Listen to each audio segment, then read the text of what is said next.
Folks, just got back from seeing Godzilla -1. This is the free poster I got at the Chinese Theater, TLC Chinese Theater in Hollywood. And yeah, man, it is really cool. It's nice to get a gift like that.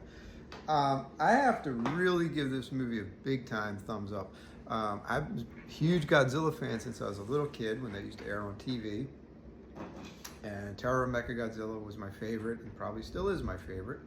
And this year, actually, I was able to see two Godzilla movies on the big screen: Destroy All Monsters, the 1968 classic, and the new Godzilla movie. And the new Godzilla movie is awesome. You will really dig it. It's not like a lot of the other entries in the series. It's kind of closer to the very first movie, the 1954 Godzilla, and where it is more of a dramatic science fiction movie. I mean, the film is very character driven. It focuses on a kamikaze pilot. The movie's set in World War II era, in the post-World War II era. And the film's dramatic side deals with a would-be kamikaze pilot who has lingering survivor guilt and other feelings of guilt after Godzilla destroyed a outpost in island off the coast of Japan where several people were killed. And this guilt carries him to want to confront Godzilla again when the creature rises in a much more dangerous, highly radioactive form and attacks Japan. Godzilla's in the background, or I shouldn't say that, but he's the backdrop to a very character-driven, engaging story. And that means that you get a lot of actor interaction and dramatic action without any action scenes or any giant monster scenes.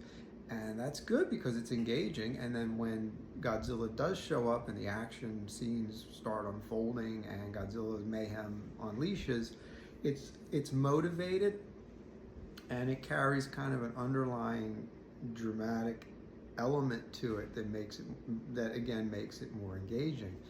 And when you have a story that's engaging, the action doesn't need to be over the top. It doesn't need to be, for lack of a better word, excessive in order to keep the proceedings from being boring, just to give it something to happen. And they also didn't go crazy with the CGI. Of course, it's a CGI-driven film, for its major sequences, but it was also very real. It wasn't cartoonish to where CGI is everywhere and everything is blown to look ridiculous. It really is grounded in really good art direction and basically old school traditional filmmaking that was very, very good. You just don't. This new Hollywood trend of excessive CGI is really, it's overkill. It's not what you want. I mean, Earthquake, might be an overblown disaster movie, but it looked real. Corny but real.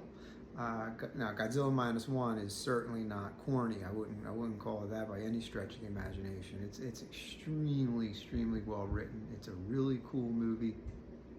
And if you dig Godzilla, you're going to dig this. It is totally engaging. One of the very best Godzilla movies in a long time.